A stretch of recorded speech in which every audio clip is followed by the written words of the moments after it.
This podcast is a proud member of the Tech Podcast Network. If it's tech, it's here. Listen to other great tech podcasts at www.techpodcasts.com.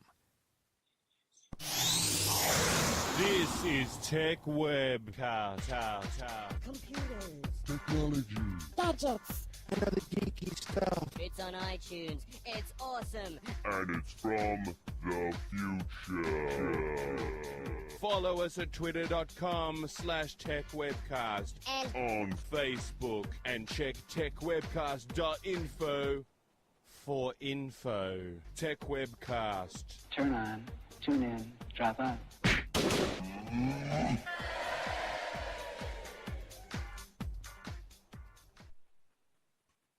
Welcome to episode 265 of the Tech Webcast podcast, recorded on the 16th of November 2013. Tech Webcast is recorded every Saturday and rebroadcast on Aussie Tech Heads on Thursday evenings at 7 p.m.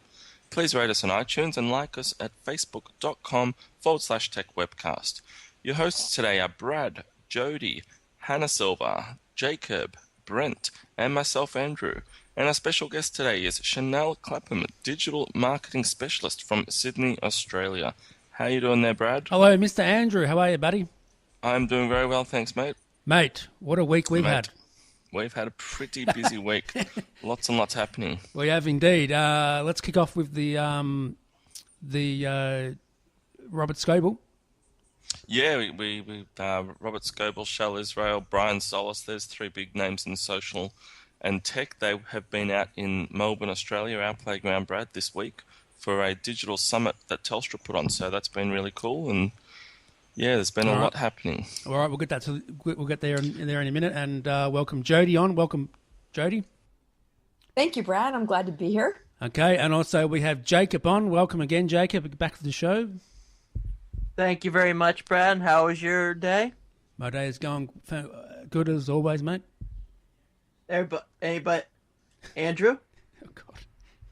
Yeah, my day's going good, mate. Good. It's lunchtime here in Australia, so yeah, all right. Getting there. Also, we got Hanna on. Welcome, Hanna.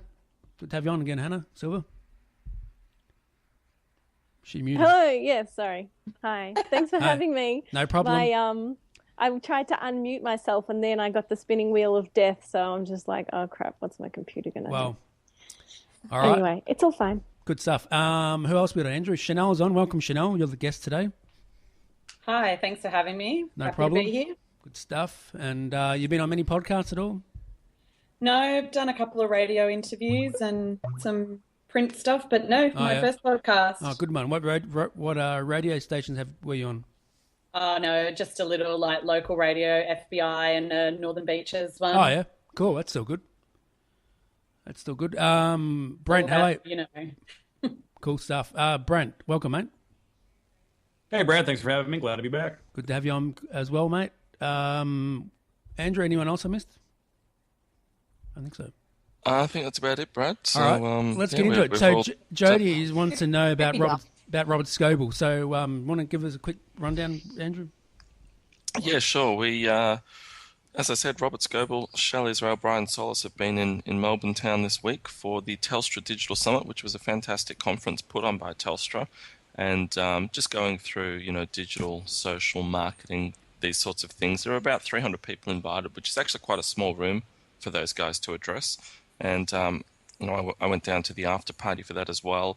And, Robert and Shell were really fantastic guys. And so spent a bit of time with them this week and just sort of going through things. Then we went out, caught up with Robert for breakfast, Brad, myself, and another guy. On the Thursday morning, we went down and got our pancake on at the Pancake Parlour. We did. This simply because the place we were going to go decided to burn down the night before, which is always a tragic way to change breakfast location. So, so Brad met Robert Scoble. I know Robert and Brad have been good mates for quite some time, and Robert had been pretty keen to catch up with him. So, really a lot of fun. So what are your thoughts, Brad? It was really good. It was quite a shock to meeting him in person, as you do, meeting someone new and off the internet and that sort of thing. And it was good. It was good meeting him. He's a smart guy, and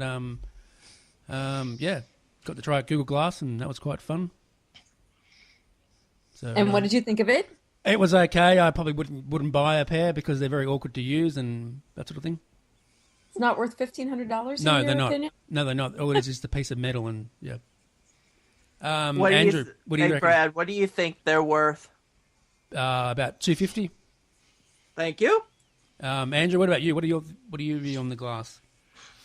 From a business perspective, I'd buy them now and start working with them just because I think they're the future and wearables are the future. From a consumer perspective, there's no way a consumer would pay $1,500 for them. But Jacob, you said about $250. You're pretty close to the mark. From all I've heard, Google looking at a price tag of about $300 when they actually come out, and they'll be a whole lot nicer, cleaner, sleeker. Right now, they're kind of really big, thick and chunky. I mean, I guess you could liken them to the old bag phone that you'd carry around with you and put on the passenger seat. Yeah.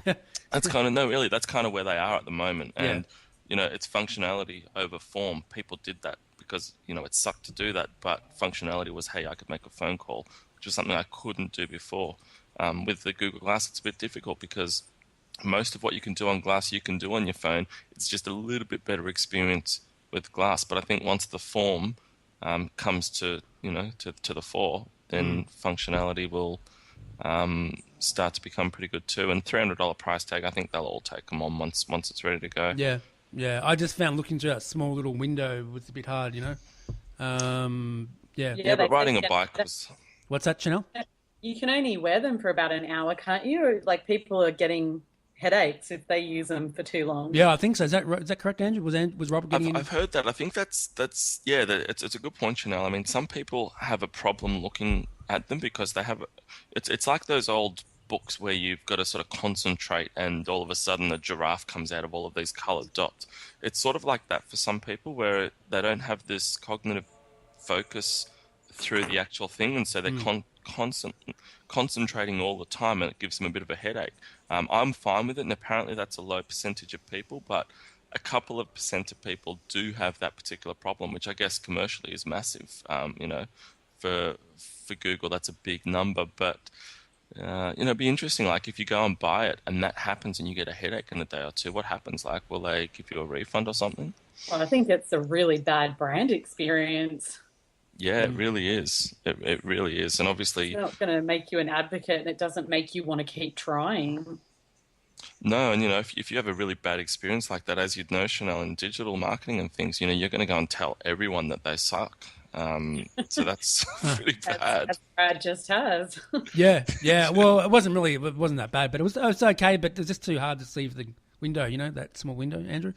But I don't think call you a raving fan. No, I'm not hell no, I'm not a raving fan. No way. I just wanted to try it out. I tried them on in Sydney a couple months ago when Robert was there, and I kind of like them. I really like them. I think it's just one of those things where the first time you jump on a bike, it's daunting, it's scary. You kind of can't ride, you fall off. But after a while, away you go. I really think it's the same sort of thing, and the actual unit itself is going to get much better, much cleaner. More sophisticated as it sort of goes to market. So I think it's just those, annoying sort of, first steps. But they'll work through it, and they've already put so much money into it. I'm pretty confident that it will get there. And a lot of the people who I know who have Glass swear by them, once they actually get to use them and they get over those first stumbling blocks, they don't know where to put them down. Yeah, exactly. What about you, Jody? What's your view on Glass? Well, unfortunately, I haven't yet had the opportunity to try it, but it's kind of interesting. I think that right now there's a real push to hype it, and I think it's having the opposite effect. A lot of people are looking at it as being kind of like the anti-cool, Brad, because you've heard me kind of rant about this previously. Yeah. Everybody who tries on Glass, the next thing you know, they change their profile picture, and now they've got a picture of themselves wearing Glass, exactly, like they own it, and it's like, Chris Voss did it. He doesn't own them. He just tried them on. It just, to me, it's just kind of like being a poser, and I appreciate. Okay, cool. You got to try it. Yeah. That's really neat. But you know what? To me, when I see somebody whose profile picture has them wearing Glass, I think that it's almost like they're trying to make themselves look cooler. It just doesn't sit right with me, and I don't know. I just Like I think they we're say, buying. glasses, you're smarter. Sorry, I think People used to think that if you wear glasses, that you look smarter. Maybe it's that same old wives' tale. It's interesting because I had a photo when I was in Sydney a few months ago with Robert's Google Glass on, and I put that up on my Facebook. I put it up on my Twitter. I don't use Twitter anywhere near as much as I should, and 99% of my Twitter is really sort of business and me brand related, whereas my Facebook is probably 75% personal. So I had it up on my Facebook for a week or two. Everyone commented, we all had a laugh, and I took it down. But it's been on my Twitter ever since. But I've sort of left it up there because I don't do that much personal on it. And I get a whole heap of people following me and sending me questions asking, hey, what's glass like? Have you tried it on? And as you sort of said then, Jody, I've sort of been really honest with people. Hey, that's not my set. I just put them on. They're cool. But it's funny how, like, it is such a wanker thing to do. There's no doubt about that. But it's actually, I've got some important people or influential people who've followed me and who've asked me questions and retweeted in that, I think because I'm wearing that glass. So it's kind of an elitist thing to do and to have, even though it kind of makes you look like a moron if you don't own them. What about you, Hanna? What's your view on all this? I think we're buying into exactly what Google wants us to. They very specifically let it out into limited release. So you have the people who have it and the people who want it. And there's the people who are jealous but don't want to admit that they're jealous, and the people who want it but don't want to admit that they want it. This is all part of Google's marketing scheme, and we're all pawns in the Google chessboard. So, yeah. See, Hanna, let me ask you something, though. Do you think it's going to backfire? Because honestly, I'm hearing more and more people who are saying that they're just ugly. Yeah, I think agree. they'll always update it. They're always going to update. It's like the iPhone. The next one that comes out, it's more fashionable. And the next one comes out, it's even more fashionable. You know, round edges, square edges, whatever. They'll find a way to make it look more fashionable for the moment. Yeah, it's a prototype. Yeah, it's yeah, and when they come out, you won't even. From what I know, you won't be able to recognize them when they come out. They'll be built into like a pair of Trevi Parker or Ray-Ban sunglasses, this sort of stuff. So it won't be this big orange cyborg thing stuck to the side of your head like a T1000 or something. It'll be a totally different form factor when they actually release to the masses. So I think there's a lot of people who are sort of saying, oh, I don't want one of those. But there's maybe a balance between I can't have one of those and I don't want one of those sort of thing. Like it's easier to not want something, but then when it's actually put in front of you, maybe that's different. But as you said, Hanna, it's all a marketing engine from one of the world's biggest companies. So it'd be interesting to see how it plays out. What about you, Brent? What's your view on glass? It's probably not fair for me to be too critical, given that I have not tried them, but I've read a lot and seen a lot of videos and understood the GUI and the interface, and I don't see a compelling enough reason yet to have much interest in it, regardless of the price point.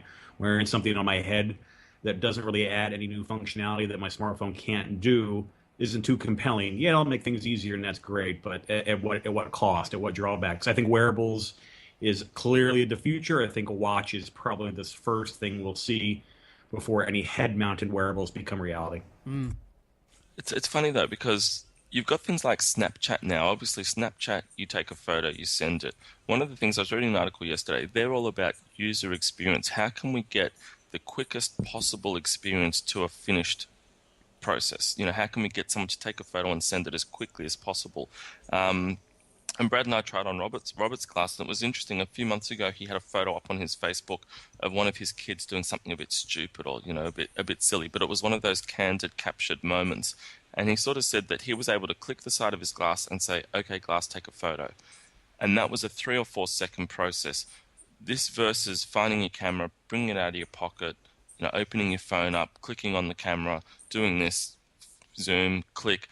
He said if he had have done that, he would have totally missed it. So I sort of see what you're saying, Brent, but I think the experience of it is something that we don't have now. What it drives is the same thing. You can access your Facebook, your Twitter, you can take a photo. We can do that already. But maybe the user experience will be a bit better and a bit different it'd be interesting to see if that's enough to push us, to compel us to actually buy this. Yeah, definitely. And who were the other two people we met, Andrew? Do you remember? One gentleman was Jeremy at the breakfast, and another guy who I'm not 100% sure Oh yeah, the of, other guy but, who had glass. He couldn't get him off his head. yeah, he had him on the whole time at at the thing. But it was great that you finally met Robert Bragg. Yeah, I no, know yeah, you definitely. guys are pretty good friends, and Yeah. he'd been really keen because you were away in Ballarat for a lot of earlier this week. So I spoke to him a few times at the conference, and he was sort of saying that he was really keen to catch up and a bit disappointed that you were away earlier in the week. Well, I didn't really want to pay $100 to get into that culture thing. I think it might have been a bit boring for me. But how was it for you? Did you find it interesting? Or? I found it very interesting. I took James, who's my one of my design employees, and he got a whole lot out of it. For me, it was interesting, but it was kind of a lot of stuff that I already know, working in technology and social and stuff like that. It wasn't at a deep level. It was more for Telstra execs and people like that, sort of trying to bring their head around some of these sorts of things. But it was great to hear a lot of concepts and things like that reiterated from guys who know what they're talking about. Robert, Brian.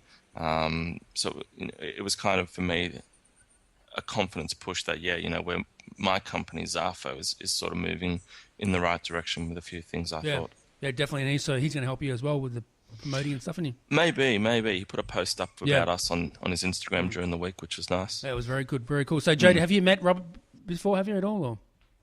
No, when I was in New York, when Chris and Sam Levin were there, Robert was with them. I met Tom Hawk, but Robert was off. I'm not sure exactly where he was, so I missed the opportunity. But I'm curious, Brad, what did you make of that meeting with him? Did you guys have a good conversation? What did you talk about?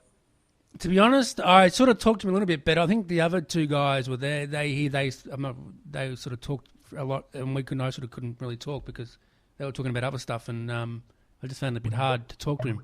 But it was good meeting him and stuff. But hard to talk to him as in awestruck. No. The other two guys there, they just wouldn't shut up, and I couldn't really couldn't really say anything. But Andrew, what do you reckon? Yeah, sort of as you said, Brad. It was it's always a bit hard. There were only a few of us there, which is good though. Yeah. But everyone's kind of trying to talk, and Brad was sort of on the other side of the table, which was a bit difficult. But then we walked back and went through some stuff and had a chat on the way back to the hotel and that, which was nice. But yeah, as you said, Brad, it's always can be a bit difficult, unfortunately, to try and get some meaningful conversation as well. Yeah, definitely. No, we got a book from him. I got a couple of books. I'm going to send one to Jacob, and it was we've got a couple of signed books, which is really nice. Yeah. And Brent, what do you think about Robert Scoble? Do you know who he is, or? I'm familiar enough with him to know that every picture I've ever seen of him, he's wearing glass. Okay. That's all I know about the guy. Okay. All right. What about you, Hanna? Do you know who he is? Somehow I know his name, but I don't actually know anything about him. Okay. Cool. All right. So let's get to the news then, Jody. Wait, before you do the news, did you snag a copy of the book from me? Well, if you messaged me, I would have got you one. But Andrew, have we got one around? Have we got one? Oh my gosh! I have a spare copy, but it's not a signed copy, unfortunately. But I'm happy to send it up to you, Jody, if you like. But it's not a signed one. I've only got one signed copy. No. It would cost too much for you guys to send it. But thanks for thinking of me. I've got to send one to Jacob anyway, so. What? I've got to send one to Jacob anyway, so we may as well send one to you too. So. No, it's okay. I mean, that's okay. I appreciate the thought. I can pick it up. I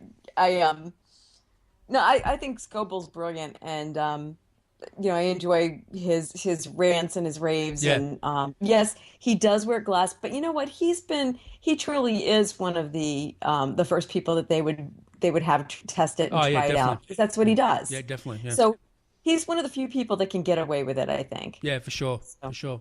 Hey, especially when he did that shower scene when he was wearing his glass. He's like, ah!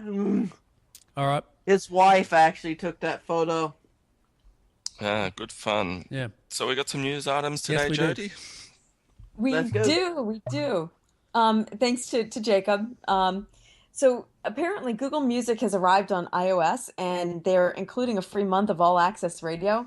And I don't know if you guys have tried the radio iTunes radio yet, but evidently there's now competition.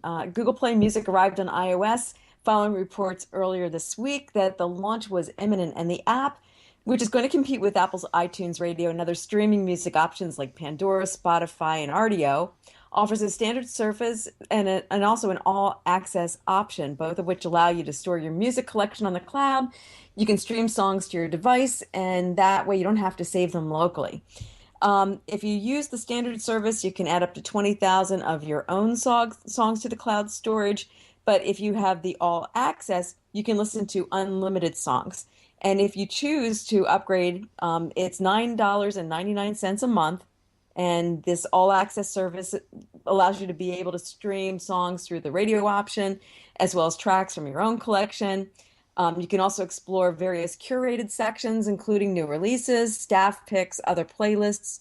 Other features like building playlists, saving files for offline playback are supported. You can manage your queue while listening to the music, and that won't interrupt the stream. And ostensibly, it has a simplified interface. I have to say, I haven't tried it yet. I have tried the iTunes radio.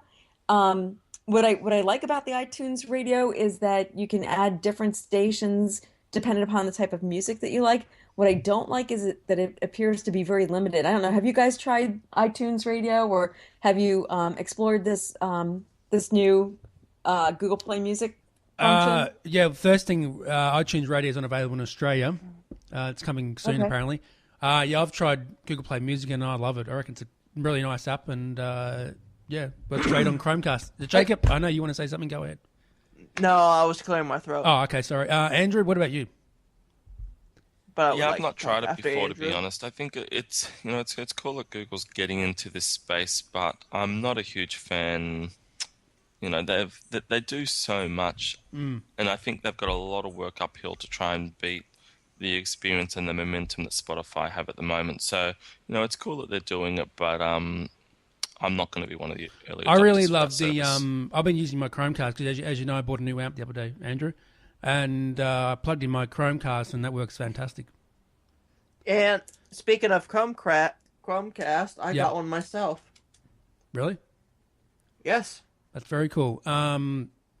Yeah, no, I just like Google Play Music. It displays the album cover really big, and that sort of thing. It's really nice.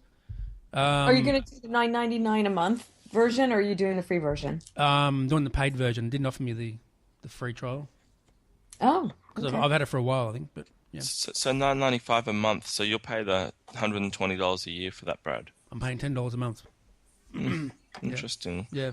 It's funny. I mean, I try and get my head around a lot of people who will pay the $5 or $10 a month for an online service versus those who won't, and what the experience difference is. I think it's a really interesting paradigm that we're about to move into.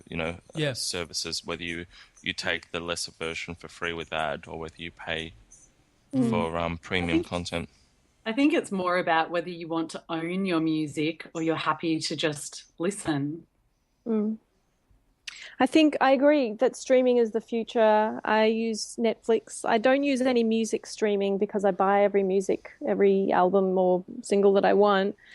I have a problem with music streaming services where they, especially when they have paid memberships and artists are getting paid like a quarter of a peanut. And I'm not exaggerating. They get paid either half a cent or 0.4 of a cent per track streaming, which is ridiculous. And you've got CEOs walking away with pockets full of cash. So it's interesting. Things like Spotify. I don't know what Google Music is paying artists. I don't know what iTunes is paying artists, but certainly Spotify is another pretty disgusting example of a corporation exploiting artists. So Hanna, should I stop using Spotify then?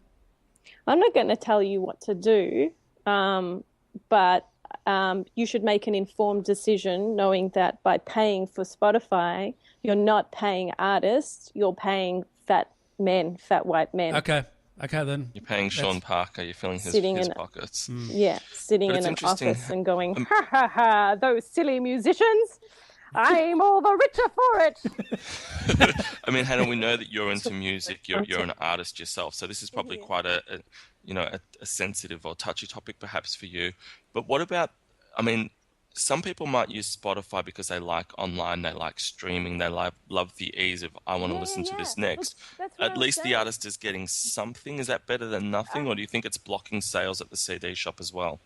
I think I started off by saying I do think streaming is the future, but I think the artist should be getting paid more.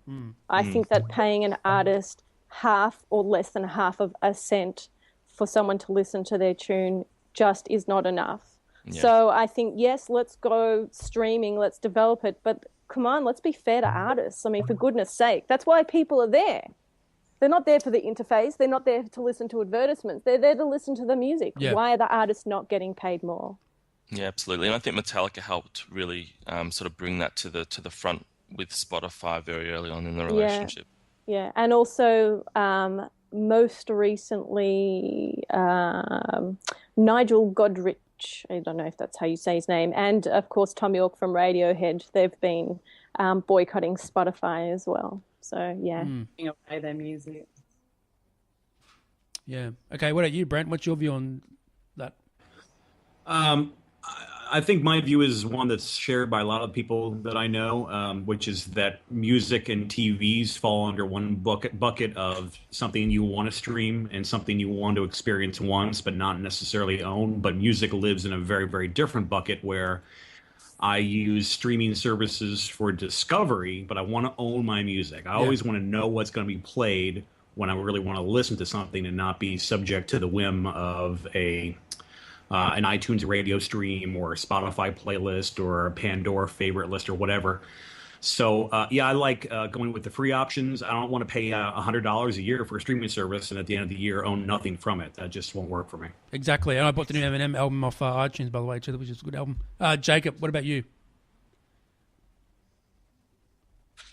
1 second, I had to unmute my mic. Yeah, I haven't tried the Google Music Radio. I'm sticking with Spotify. But I'm going to most definitely try the iOS version. Oh yeah, definitely try it. It's good. Try it. Try it on your Chromecast. I'll try on my Chromecast, my iPad, my iPod. The Apple TV. Whatever I have. Yeah, whatever you have from me. Jody, next story. Okay. So you probably have heard about Bitcoins. It's a kind of a digital currency. Apple has recently bumped, it's a Bitcoin app called Coinbase.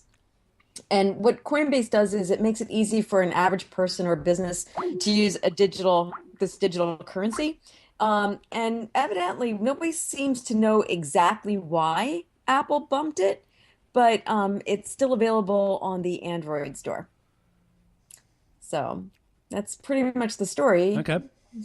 Let's. Any views, anyone on that story? Andrew or Jacob or Hanna or Shanelle? Well, I can say a few things. Go ahead. I've been reading a lot about Bitcoins. For most people, it's getting them in trouble. All right. But you know what I mean, right? Yeah, I know what you mean, yeah. Those bad posts that they show up on Facebook and stuff like that. I don't know what you mean. What are you talking about? How do people get in trouble? No, they're using that currency instead of real money. And they're getting in trouble for it? Well, they are like a drug company. Bad drug. Oh, okay. Interesting. That's what I'm talking about. Like money laundering. There you go. Yeah. I see. Shanelle, do you have any view on that story? To be honest, like I kind of maybe heard a bit of rumblings in the background about Bitcoin and sort of online currencies, but as a consumer, I've never come across it. As a business owner, I don't offer it. So it's sort of something that is just for people, for, those early adopters that might be interested, but I don't think it's much in the public eye. I'm not aware of it as a consumer at all. Okay. What about you, Andrew?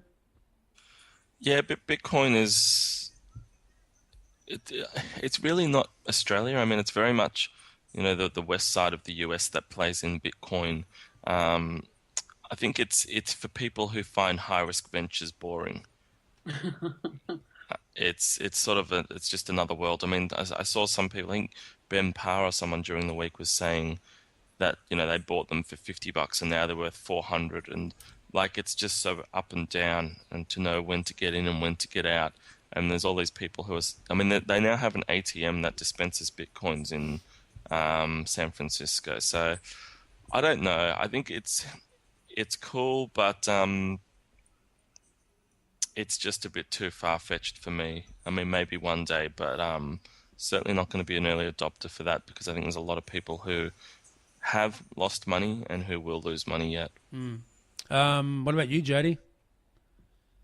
What do you think? About Bitcoins? Yeah. I think, well, it's interesting because I think that we're evolving to international currency, and I think Bitcoins is a step in that direction. And also, I think it's a way for people to be able to find a universal way to do business regardless of whatever your main currency is.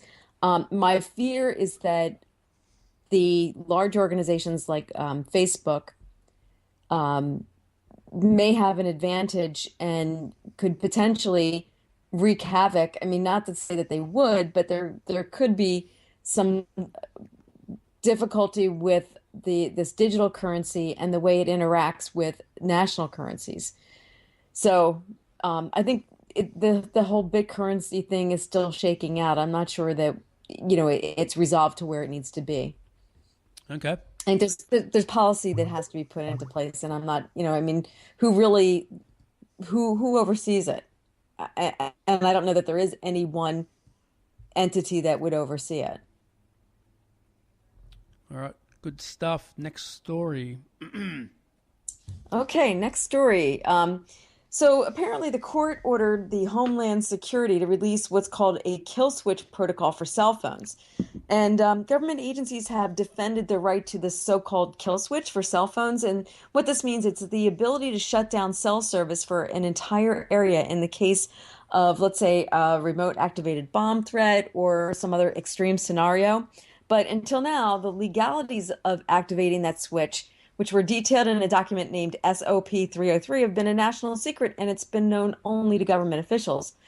But apparently this morning, a federal court in Washington, D.C. ruled that the document was not exempt from the Freedom of Information Act, and they gave the Department of Homeland Security just 30 days to make this SOP 303 public. Once the document's released, advocates will know exactly when and how the kill switch can be activated, and will be better equipped to mount an appeal if they feel the switch has been activated without sufficient cause. So again, government has an ability to shut us all down, and evidently that can get into anybody's hands now. So, all right, that's the story. Good story. Andrew, you have a view on that story, or? Yep, it's absolutely ridiculous that they have to go through this process. The idea of this kill switch is, as you said, Jody, if somebody has a bomb or something, makes a threat, and they may be able to cell phone triangulate, and they realize that the person they want's in here, they're threatening to do something, they can switch off the phone network. I'm fine with that. I mean, it's all about national security. We need to remember that while our governments are getting smarter, the terrorists who are creating certain scenarios, they're getting smarter as well. The fact that they have to go through and underline exactly what this document is, how they do it, where they can do it, possibly, what the pros and cons or what the weaknesses, strengths are of this platform. I mean, this is all going into the bad guys' hands. I don't exactly see a bureaucracy leader from the bad guys saying that they have to put all of their documents and email them off to the FBI or the feds or whatever. I think it's just bureaucracy gone crazy, where one government department is trying to fight with another government department, and I don't like it at all. I mean, for me, if I was an American citizen, I would see this as my privacy actually evaporating by not having this kind of process in place. All right. Hannah, do you have a view on that story? No, I'm not so clear on all the details. Okay. I don't know. Skip me. All right. Shanelle, do you have a view? Well, I think if it's potential, if the whole point of something like that is the ability to save lots of people's lives, I don't really have a problem with being inconvenienced for a few hours. All right. What about you, Jacob? I wouldn't know what to say. I think it might be a good idea and a bad idea at the same time because of its uses. But like if there is a emergency and they need to kill it, kill it. Yeah. All right. Next story, Jody. Flipboard arrives on Windows 8.1 with live tile support. I'm not sure that this is really something new as much as it's just supporting the Windows 8.1. And evidently the app is pretty much like Flipboard typically is. You set it up and then it enables a live tile when the app is pinned on the Windows 8.1 start screen. And you're familiar with Flipboard. Basically, it's an aggregator of content and it acts kind of like a magazine so you can flip through it. It's supposed to be coming also to the Windows Phone soon. So, I mean, I like Flipboard. I use it a lot. Yeah, same. I agree. I love Flipboard too. Yeah. Chanel, do you use Flipboard? I do. I don't read it as much as I'd like to, but once I do start reading, I'm absorbed. It's a great interface. I really like the app. I like that I can pick and choose what content I pull in. I think it's a great tool, and every online user should have access to it, regardless of their device. Yeah, definitely. What device do you use, by the way? I'm an Apple person. You're an Apple fan, girl? Yeah. All right, cool. Good stuff. What about you, Hannah? Do you use Flipboard? No, I don't use Flipboard. Really? You use Zite instead? Do I use what? Zite? No, I love Zite. Flipboard is like for looking at all your stuff from your social networking, right? No. Oh, well, whatever. It's like a magazine that pulls in all your favorite news feeds from different websites. Yeah, I don't like reading the news. I don't want to know. All right. Good for you. Yeah, good on you, Hannah. You go, Hannah. What about you, Andrew? Do you use Flipboard? I do sometimes. I don't use it that often, I'll be honest. I have enough going on where I don't need to sort of... I kind of get lazy. Like, I figure if something big is happening, the news will find me instead of me going out and finding it. But I really like Flipboard. As you said, Chanel, I think they've really got an infectious sort of experience happening, and I love that it's quite contextual and it pulls in the stuff that they think they'll like you to have a look at. So I probably should use it more often than I do, but I just sort of find I'm running around doing things all the time. So there's enough on my desk that comes to me without me going to it. Because you can also make your own magazine on there as well. Yeah, you can, and there's, Robert Scoble has a startup magazine, which I've had a look at a number of times, and that's really cool. But that's very cool. Yeah, there's a lot of magazines. I think they're becoming bigger and bigger, Flipboard. Yeah, definitely. Joe, do you have your own magazine on Flipboard? No, I don't. That's a good idea. But let me ask you something. I mean, it seems like, you've got your Twitter stream, you've got your Facebook stream, you've got your Google Plus stream, you've got Flipboard, you've got Zite. Do you find that sometimes you just get overwhelmed with information overload? Absolutely. Yeah, totally. That's why I don't need Flipboard. Well, that's why you need Flipboard, Hannah, because it's an all-in-one thing. You can just add stuff that you like. Fine. But it's not just apps like that. For me, like someone will go, "Hey, I sent you a message. You didn't get back to me." And I'm like, "Did you send me a Skype message? Was it on Twitter? Was it on Facebook? Was it an email? Voicemail? Did you send me it in the mail?" Like, it just gets to the point where that's where I get the information overload. I can't keep up with all of these tools. You kind of have to just pick your favorite and, people will find you there. Yeah, no sooner do you do that, and then something else comes along, and everybody's like, "Oh my God, you've got to try this," you know? Yeah. Exactly. Okay, next story, Jody. Yeah, well, we had talked previously about. You forgot me. Oh, I forgot. Okay, Joe, go, Jody. Jacob.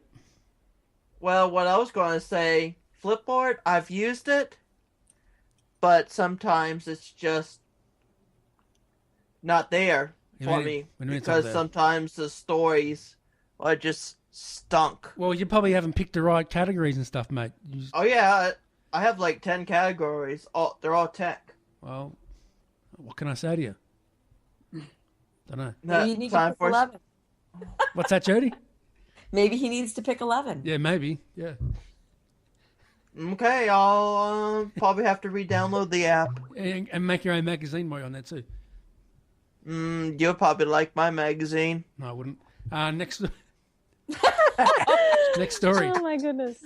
We spoke previously about Nest, which is basically like a smoke detector. It's a hardware and an app that go together. So apparently Nest mobile app gets a full makeover. And, for those of us who don't have Nest, I guess it may or may not be of interest, but what this does is you get an icon for the new Nest Protect smoke alarm. It displays a green ring if everything's okay. You get a yellow one or a red one for heads up or emergency. And selecting that icon brings up the full app, showing all the detectors by room name, green, yellow, or red status for both smoke and carbon monoxide, the status of each alarm's batteries and sensor. In addition, it'll show the last Wi-Fi update and time of your last manual test. So, again, I mean, I don't have it. I don't have it either. Is this... I'm not really into fire alarms, but I know Jacob is. Jacob? I'm here. Yeah, I like what they're doing with that because, sorry, give me just 1 second. My mom's right there. Oh God. Let's go on to Andrew. Andrew, what do you think about this? Hey, I'm back. Let me finish, Brad. Okay, go ahead. You're holding up the show, mate. Well, what I was going to say was, until my mom came in, basically the Nest replaces the traditional fire alarm and has some new features, like some of them what Jody was talking about. But there's one that's a night light mode, like when you walk underneath it. It lights up with the crystal light. Oh, you just walk under it. Like if you say it has a dead battery, instead of it beeping right there in front of you, it beeps around your phone. Okay, that's it, Jacob. Andrew, and you're next. What's your view on this? I don't really have a big view. I think Nest is a great product, and I think it's really great that they're sort of making this sort of fire alarm and I guess security information available. Download an app, manage it remotely. It's not really. Is it in Australia, Brad? Nest? I'm not sure. I think they might be. Yeah, they might be. You might be able to get them here, but it's not marketed or anything over here. But I think it's a cool product, and obviously I think they're doing a great job. I'd love to see statistics on how many people, homes and things they've been party to saving and stuff like that. So good product and great that they've got a new app come out. Yeah, we might have to get them on the show to talk about the new app. Hanna, are you into fire alarms? I'm so into fire alarms. I make sure I always get the latest one, and I always make sure that I get one with like a pretty cover on it. Yeah. My favorite ones are the Hello Kitty fire alarms. They are so cute. And I just love when I can text my fire alarm because my fire alarm is my best friend.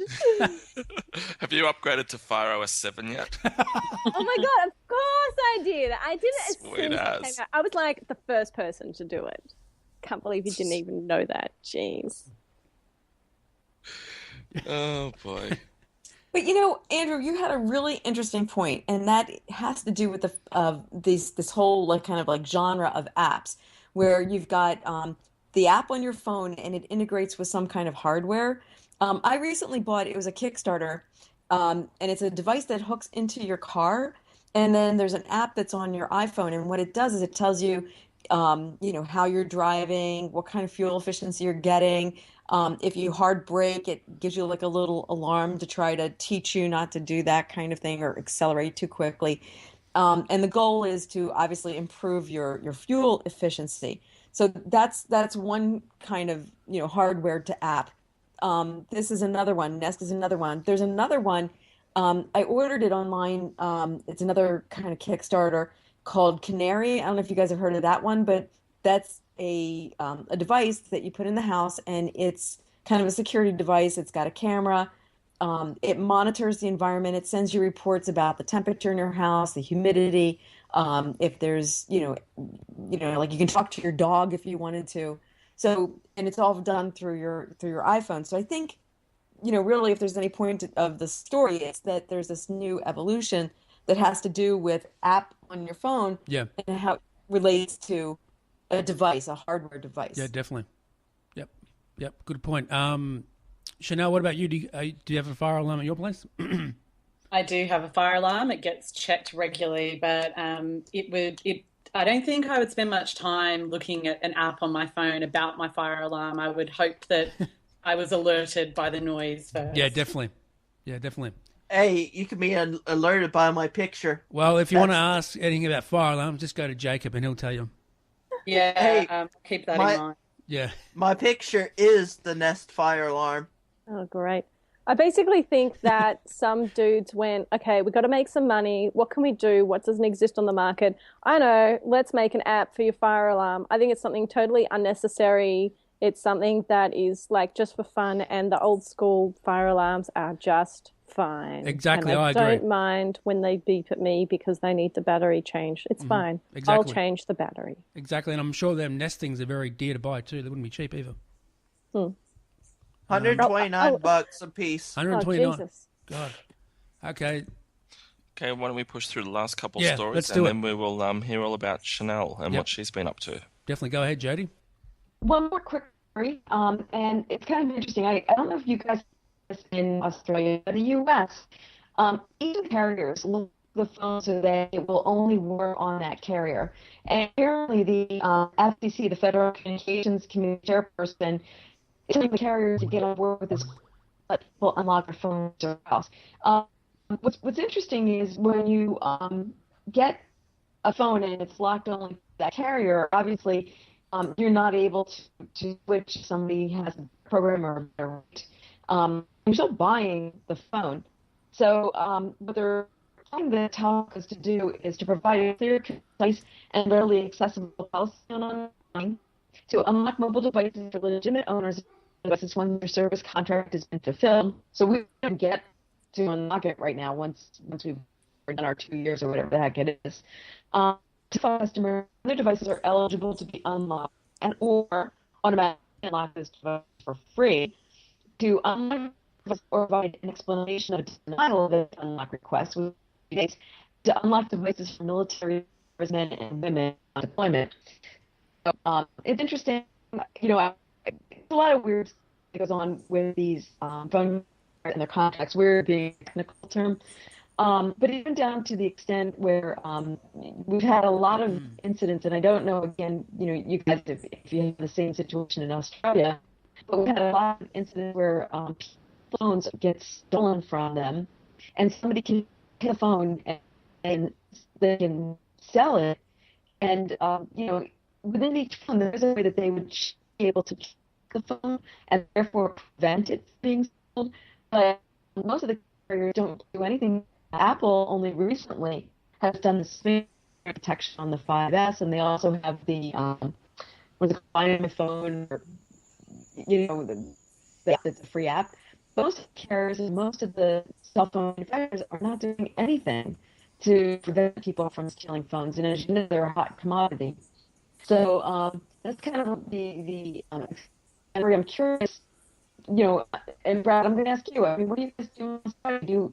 When you buy a phone, you only use it on one carrier? Yeah, one carrier. Yeah, I can use my iPhone is actually unlocked. I can put any SIM card in, like Telstra or Optus or Vodafone. But yeah, you're actually breaking up there, Jody. We couldn't really understand what you were saying. I'm sorry. That's good. Andrew, did you understand What Yeah, Jody but was... basically all Jody was saying, just a quick synopsis. The FCC chairman for communications in the US is now basically telling providers that they need to provide unlock for people's phones. So I think if people go out and buy a phone, I think Australia and the US are the same, where you may not have $1,300 to go and buy the latest iPhone or $1,000, but you can get that on a $100 a month plan for 2 years, for example, so 24 months. At the end of that 24-month period, your plan effectively ends. You own your phone. At that point, that phone should be unlocked, and you should have the ability to go to any provider that you like. But that doesn't sort of happen, so you still end up locked to that provider, which is wrong because your term for that contract has now ceased, and it's effectively third-party enforcing. So they really need to stop that. I can certainly understand that it being locked for that 2-year period, where you've got a piece of device that you're paying $100 a month for with network, and that's fine. I can understand that. Or if you buy it outright, or then it should be unlocked. But at the end of that 2-year period, it should be a case of no questions asked. It sends an unlock code to your phone. You get an SMS, congratulations, your phone is now unlocked. You may go stay with us or go with any provider you like. And I think that's what this is all about. To me, it should have already happened. It's something that's annoyed me in the past with my phones when the service is over. Some carriers actually charge you a couple $100 to unlock your phone, even though you're no longer on a contract with them, which is entirely wrong. So I think this is a great initiative and something that should have been from day one. Well, I think Telstra and Optus, they charge it's for free to unlock the phone. Yeah, I just went overseas and I wanted to be able to put a SIM card in the UK, and Optus unlocked my phone without even batting an eyelid. So I think the consumer demand has probably forced their hand on this one. Are you still under contract, Shanelle, with your phone, or is it sort of... Okay. Yeah, and I'm still in the first couple of months of a new contract. Well, that's great. What phone do you use, Shanelle? Is it a new iPhone or the iPhone? The iPhone 5. 5S or the 5? No, just the 5. Oh, okay, cool. What about you, Hanna? What do you think about this? I think, I agree. Phones should get unlocked pretty easily. I think it's becoming a little bit of an archaic idea, but something to keep in mind is that companies are not manufacturing phones in such a way that they last much longer than 2 years. I know a lot of people even experiencing problems with the phone after a year if it's, assuming it's not a manufacturer fault. So, fine, okay, let's hit the 2-year mark and get our phones unlocked, but then the phone's going to die anyway and it's hardly working anyway, and manufacturers are forcing us to buy new phones. And then landfill fills up with all of our old phones. Yeah, definitely. Yeah. They don't make them like they used to. Well, there's a lot of initiatives in Australia to get people to put their old phones in like a crate, and they go off to third world and lower socio-economic countries, which I think is fantastic. Yeah, even some of the phone shops do it as well. You can chuck it into like this bin thing, and they recycle them. What about you, Jacob? What do you think about this? I think it needs to be done. Because I have my mom's old cell phone. I would like to use that one. Yeah. On Verizon phone. So it's locked to a different provider, right? It's locked to AT&T. Okay. All right. What sort of phone is that? It's just a little Pantech Breeze 2. Okay. What do you think about that, Andrew? Cool. Yeah, is cool. that an answer? Yeah, that's cool. Good phone. Okay, let's move on. Jody, what else? That's it. That's the news. That's it. All right. We have a guest on today, Andrew. Nothing about the TV remote? TiVo? We're out of time, Jacob. Okay. That was just like a TiVo remote for $50. It's just a brand new TiVo remote that came out, but yeah, it's cool. Okay, we got Shanelle on today. Welcome. Thank you for having me. Tell us about what you do and that sort of fun stuff, and give us a quick, brief rundown. Well, I run a digital marketing consultancy, and I work mostly with non-profits to help them create better online experiences for their donors, because many, you know how not-for-profits are great at getting into war-ravaged places and helping out people or helping the homeless or saving the environment, but they're not very good at technology, and they're not very good at staying up to date with user behavior and how people think and feel online. So I'm pretty passionate about trying to make sure that every donor has a good online experience. Cool. All right, Andrew, any questions? Yeah, you and Shanelle, that's Shanelle Clapham from Digital Marketing. What's the company that you run there, Shanelle? It's called Parachute Digital. Parachute Digital, and we can just find that online then. Yep, parachutedigital.com.au. Okay, so you said that you work mostly with non-profits. What do you find, I guess, I mean, from having a look at your bio, you spent a lot of time with Toyota beforehand, so that must be a big shift going from, a big car company where there's, lots of different levels and different people and probably a different ethos totally. What's been the biggest challenge trying to work with non-profits, trying to work with, I guess the, directors' companies and so forth, the execs in those businesses? Is there a cultural shift that you're having to work with them on? There always is. To be fair, in the 10 years that I've been doing digital, every single business I've worked with, I've had to, fight for budget and educate and enthuse people on why they should invest in digital.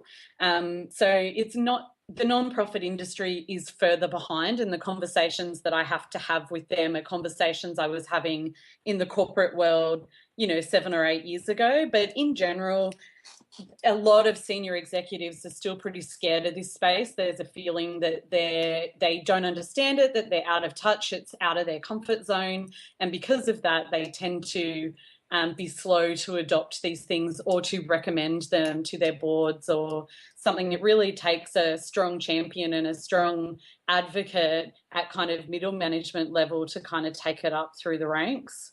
But yeah, I mean, working at Toyota, I was only there for 9 months. Really, Toyota was what gave me the push to start my own business, to be fair.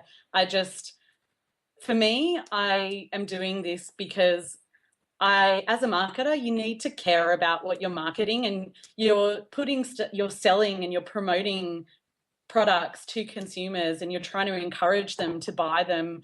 And I just found that I didn't care about cars. They were just something that got me from A to B, that I really could not see the benefits of spouting these values to people. And I understand some people love cars, and that's great, but it just wasn't for me.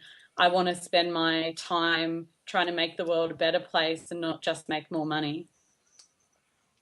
Okay. In the last sort of, I guess, I was going to say 6 months to a year, but probably even sooner than that, we're reading a lot about search is changing right now. It's sort of almost going from a time where SEO was all about keywords and how you structured your page, and now it's more contextual and so forth. Is there anything that you sort of know about that and how companies may need to change or what they may need to do to sort of move into the Search 2.0 era that we're moving into? What do you mean by contextual? Well, I've sort of read a number of things that, the Google bots and these sorts of things are not looking as much on people's meta tags and keywords and things like that as they are what people or what others are clicking on pages, and they're sort of creating a lot of their own, I guess, back-end meta that no one sort of can see. Like if, there's 3 pages and one page gets 1,000 clicks and gets lots of people looking on it, then Google starts to sort of drive that. I'm not 100% sure on it, but there's a lot of these other sort of things that are happening now. So it's like our keywords are not as significant as they used to be. Yeah, well, basically, Google rewards you for good content. And one of the ways that their algorithm identifies what good content is by its social cred. And so, what you were alluding to is the integration of social media with these sites and actually allowing commenting, allowing people to rate and review, to like, to share, to tweet on something. And that gives Google a really quick snapshot of how popular or how engaging a piece of content is. So regardless of whether or not that page has ticked all the keyword boxes, the metadata is just one of 200 variables that Google looks at.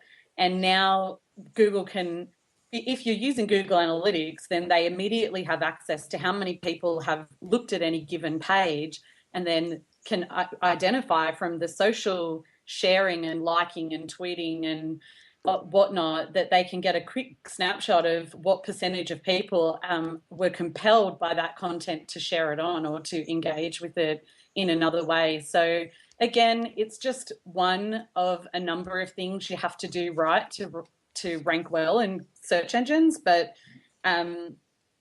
you're rewarded for good content. The user will reward you, the reader, but so will Google.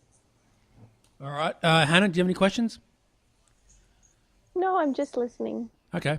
Good to hear. Jody, any questions for Shanelle? Yeah, Shanelle, I'm curious how Hummingbird may have changed your strategy. Not at all at the moment. Like, I'm still just focusing on quality content and, trying to do the keyword research to anticipate what people are looking for and mold your content into a way to match the search query. But it's still just about tell your story and focus on good information, and people that are looking for that information will find you. Okay. All right. Shanelle, you've got on your LinkedIn, I was just having a browse, that you believe there's no excuse for a poor online experience. I mean, that's something I've sort of believed for a long time as well, that the experience is almost more important than the content in a lot of ways. What are your general thoughts around that? I mean, as far as you're concerned, what's the most important aspect? I mean, do you find that content is more important than experience, or vice versa? I mean, if you look at, I guess, Craigslist, the experience is probably poor, but it's content rich. But I mean, integrated. I think the experience, the content is part of the experience. Like, a clunky interface, will frustrate you, but if the information is good and you can't get it anywhere else, or it's more accurate or more up to date or more recent, you'll still come back for it. But as soon as somebody else can match that recency and that freshness with a better experience, then you'll probably lose. You won't be able to retain any loyalty from those people. But I see content and experience as really interlinked. Like, for an e-commerce platform, if you can only buy the product on one place, then no matter how bad the experience is, you'll suffer through it because you want the product, which is the content. But if you can get that product or content anywhere, then you'll go to the place that has the best experience, which is integrating the content with the experience. So I don't think you can really separate them. If people can get both of them together, then that's the holy grail. But if they can only have one or the other, then they'll go they'll end up going where the content is that they need. All right, Jacob, any questions? No, it's interesting. We have groups in common. Group? So. Yeah. Hey, you was talking to me. Go ahead, Jacob. Jacob, go ahead. What I was going to ask, yeah, I see on your Google Plus here you worked at currently Parachute Digital and the World Wildlife Foundation. Yep. I used to work for WWF for a couple of years. Wow, that's cool. Hey, it used to be, World Wildlife took off the World Wrestling Federation. They took them on, yeah. Well, they impeached on their brand. It's funny, though, WWF, the wrestling, has a far better brand recognition. Everyone that I tell that I worked for them, they're like, wow, that must have been interesting. I'm like, yeah, I think marketing wrestlers would have probably been a bit more fun than marketing conservation. But definitely, the follow-up is the panda. The follow-up is they're a bunch of animals. Yeah. What sort of animals did you come across, Shanelle, when you're working there? Pardon? What sort of animal did you see? I actually didn't get out in the field. I didn't get to see any pandas or tigers or orangutans, but okay. I got to see a couple of quolls. Okay. And I got to see a snub-nosed dolphin. Oh, wow, cool. And lots of turtles. Oh, nice. Good one. It's interesting, Chanel. Your company name Parachute Digital. I'll ask you in a sec what that actually means, but it reminded me when I was at the Scoble Shell Israel Brian Solis conference. They actually said being an entrepreneur is like jumping off a cliff and having to build a parachute on your way down. And that sort of just reminded me of that. Where does Parachute Digital come from, the name? So, I mean, the way I kind of personally brand myself, and when I go to networking events and people ask me what I do, and on my business card, I call myself a digital adventurer. And the reason I do that is, one, is a conversation starter, so people go, oh, what does that mean? But mostly just to be very clear that I don't want to just run your email marketing or do your Google AdWords campaign. I want to break new ground. I try new things. I'm going to push you to be creative and to innovate and to push the boundaries of what's comfortable for your organization. But so I had that sort of personal branding when I was trying to come up with my business name. And I, because I am very environmentally conscious and aware, I was working with my designer on what kind of, logo I wanted. And we decided on the dandelion. And as we were looking and researching and sort of brainstorming the brand, part of the research came out that the dandelion is actually the foliage and the florets are called a parachute. And it worked. Like, I had my tagline, guiding you through the digital landscape. I had my sort of title, which was digital adventurer, and I had my logo, and the finding out that the floret was called a parachute just sort of all came together. So that's where it comes from. Very cool, Shanelle. Now, where can they get hold of you? And you're on Twitter and stuff? Yep, I'm on Twitter, just at Shanelle Online. On Facebook, Parachute Digital has a page that you can like and follow. We post tips and free advice. There's heaps of videos on YouTube, sort of just quick wins, little sort of 3 steps that you can take to improve your usability or your email or your social or your analytics, stuff like that. Cool. But yeah, I'm all over the place. And you're also launching a new website too, you said to me. Yeah, I've been frantically uploading content and learning how to code little boxes for. That's so cool. I have a new website launching, probably soft launch Monday. Nice. And hard launch later in the week. It's the new moon on Monday, so it's meant to be a good omen to launch things on the new moon. Is that what the website's called?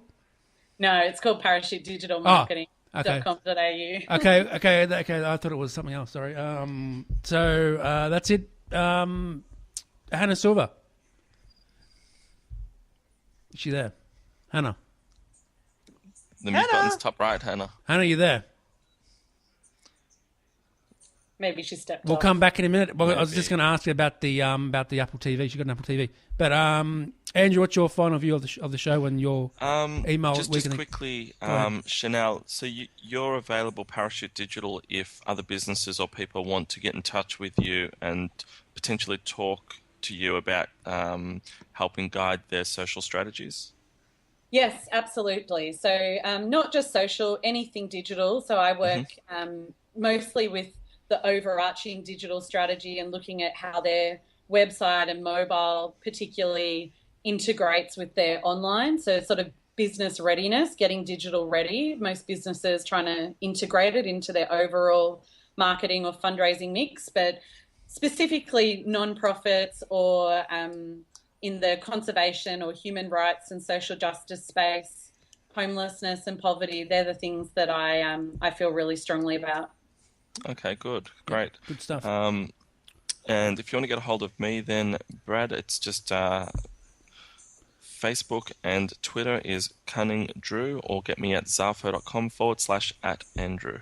Okay, and what's the plan for Zarfo? Any updates you can mention at all? Is it still under wraps yet, mate? Yeah, sure. We've just done a bit of an update recently, just on our development server, and it's starting to really push in the right direction. We're just getting all of our social sharing stuff done at the moment around Facebook and Twitter and things, but we're not too far away from where we want to be. I gave Robert Scoble a good look at it, and he he quite liked what he saw and put some stuff up on Instagram about Zafo during the week. And, we may even be talking to a digital company called Parachute Digital at some point about definitely. promotion and marketing things down the track. Yeah, maybe Shanelle can interview you, Andrew.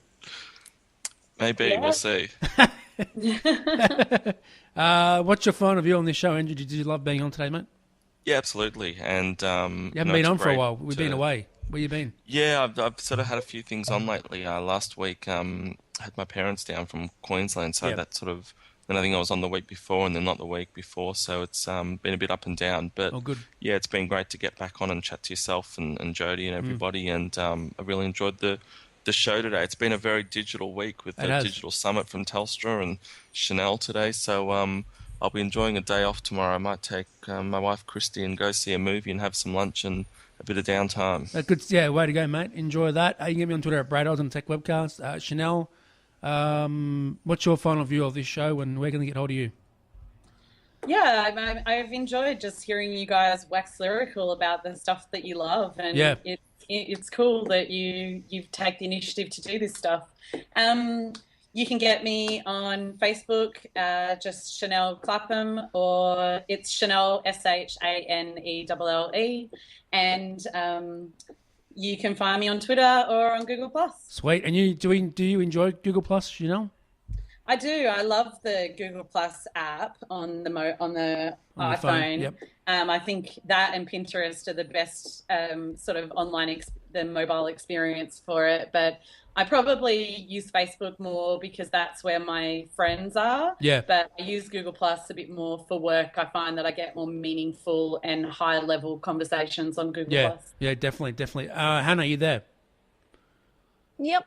What's your final view of this show, and give us a quick brief of the Apple TV you got? Apple TV, I like it for streaming my music off my computer onto my TV. I think it's making me listen to music more, which is good. Yep. And I'm streaming Netflix on it as well. Yeah, let's not say how you do it because we can probably get in trouble for it. Other than that, I don't know. I haven't found anything else that I like about it. What about AirPlay? Have you been using AirPlay at all? From your phone? Only for music. My Mac won't AirPlay visuals. I guess I could do it off my iPhone, but I have a smart TV already, so I watch iView and SBS on my TV. So anyway, I'm enjoying it. It's all right. That's right. That's good. That's good. I'm happy. Hanna, where can they get you at? You're on Twitter and stuff? I'm on everything. Yeah, I'm on Twitter, Hanna Silver, HANNASILVER. Cool. I'm on Google Plus. I have my own URL now that's been rolled out. Oh, yeah. Be at google.com/plus Hanna Silver. And I'm in other places too, but I won't bore you. What do you think about the comments on YouTube now with the new comment system? Well, I like it. It doesn't affect me. There is an army has been mobilized to lash back at Google for making YouTube users get onto Google Plus. I still reckon I think the backlash is maybe going a little longer than I expected, but I still think it will blow over at some point. Well, I can't do TechLuster anymore because they use a different account now, apparently, Jacob saying. Is that correct, Jacob? Yeah, I would have to take over. That sucks. We'll see if we can figure that out. Yeah, we have to figure that out. Okay, Jody, what's your final view of the show and your Twitter name and Facebook and stuff?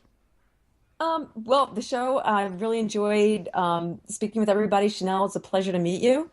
You too, Jody. Always interesting to hear insights about what's going on with Google and social media and the integration of them. You can find me on Twitter as Sunswept, SUNSWEPT. And you can find me at my website, which is webmarcom.net. And most of the usual places, Facebook, LinkedIn, as either Jody Rains or webmarcom. Cool, good stuff. Jacob Jones. Yes, I love I love being on. Yeah, I love to hear what you guys are saying. Hey, I might not say much, but I try my best to put out what I can. And you can follow me at jazzbot36691Z. All right, good stuff. Andrew, that's it? That's it. Thanks for That's it. being on the show, Shanelle, and we look forward to catching up with everyone, listeners, next week. Next week, yep, good show next week. Thanks for being on, Shanelle. Good You're to welcome. Good talking to you. Hanna, thanks for being on. Enjoy your No Apple worries. TV. Yay! Hi, Glenn from Aussie Tech Heads. Join Will, Eric and myself as we bring you the latest, most up-to-date, important tech news that affects you from Australia and the world. Weekly podcast available each Friday through iTunes. Watch the live stream recording of the show at live.thesecrethub.com each Thursday night, 7:30pm or GMT plus 10. Call in live via Skype or chat in our lounge. However you get us, just make sure you do. Listen or visit our website for more information, www.aussietechhead.com.au. Aussie Tech Heads, Australia's longest running tech news podcast. Well, that's it for Techwebcast this week. Thank you for tuning in. We hope you enjoyed having your mind expanded. Tune in next week for more tech talk with Brad, Jason, and whatever crazy guest they've managed to rope in. Don't forget to get the Techwebcast app from iTunes. Follow us on Twitter at Techwebcast, and of course check us out on Facebook too. Until next time, may the tech be with you. Peace.